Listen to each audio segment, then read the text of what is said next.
Assalamualaikum warahmatullahi wabarakatuh. Saya Bijak Kurnia dari Hubungan Internasional. Di sini saya akan membahas materi tentang hubungan ilmu politik dan hubungan internasional di dalam terdiri dari 5 pokok pembahasan, yaitu yang pertama ada kekuasaan dan kepentingan nasional, kedua ada perdamaian dunia, ketiga ada kedaulatan, keempat ada kebijakan luar negeri, dan kelima ada ekonomi politik internasional. Nah, saya akan menjelaskan 2 pokok dari pembahasan tersebut, yaitu kekuasaan dan kepentingan nasional dan juga kebijakan luar negeri. Jadi apa itu?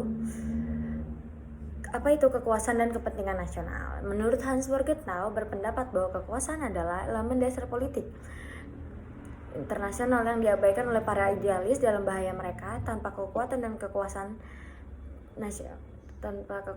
kekuasaan suatu negara tidak dapat bertahan apalagi menang di dunia yang penuh bergejolak. Kekuasaan tidak sama dengan kekuatan. Kekuatan adalah penerapan khusus dari kekuatan militer, sedangkan kekuasaan adalah kemampuan suatu negara lebih umum untuk mendapatkan jalannya dan mencakup faktor militer, ekonomi, politik, budaya, dan psikologis. Negara-negara umumnya mengejar kepentingan nasional mereka dan membuat hubungan internasional sebagian dapat dipahami.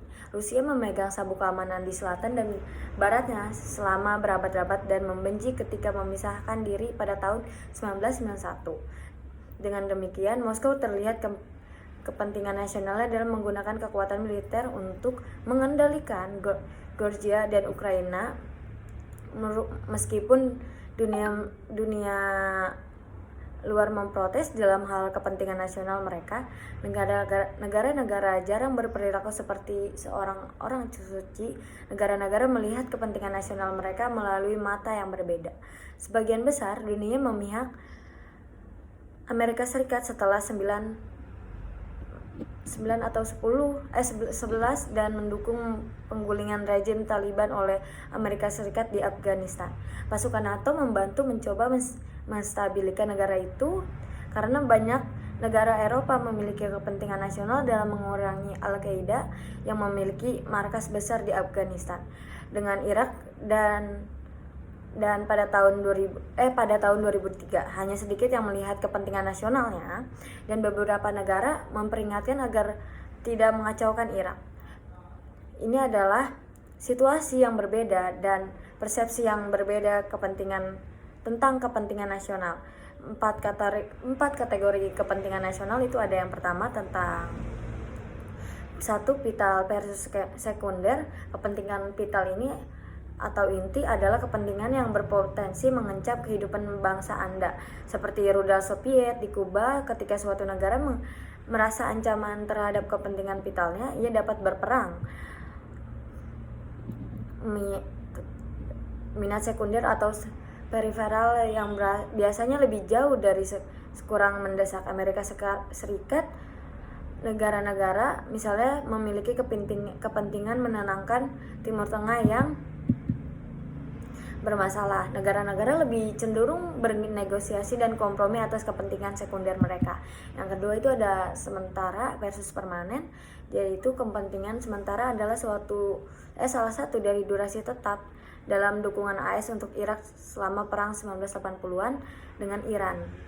Diplomasi Amerika Serikat kesulitan memahami hal itu. Segera setelah perang itu berakhir, kepentingan komplementernya mereka melenyap dan kepentingan permanen berlangsung selama berabad-abad, seperti kepentingan Amerika Serikat dalam menjaga kekuatan dan bermusuhan keluar dari belahan bumi barat.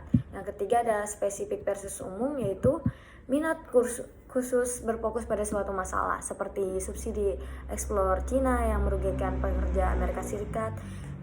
Kepentingan umum mereka mungkin penghormatan universal untuk hak asasi manusia. Ada keempat itu terakhir ada komplementer versus saling bertentangan ketika negara-negara memiliki beberapa tujuan dan kepentingan yang sama.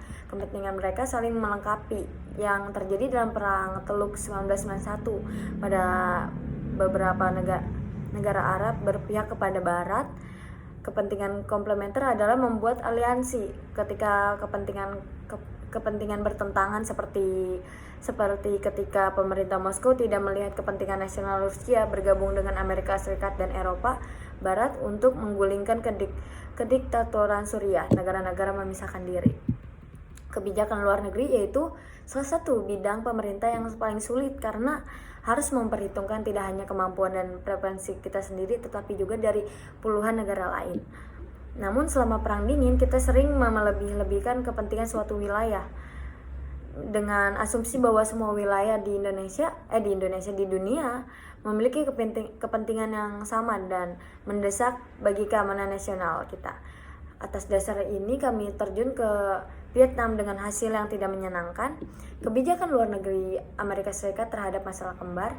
Yang pertama itu ada dunia yang selalu berantakan, yang sering menentang pengaruh, dan yang kedua itu ada rakyat dan pemerintah Amerika yang sedikit tertarik atau dilengkapi untuk menertibkan dunia ini. Tidak ada solusi sederhana.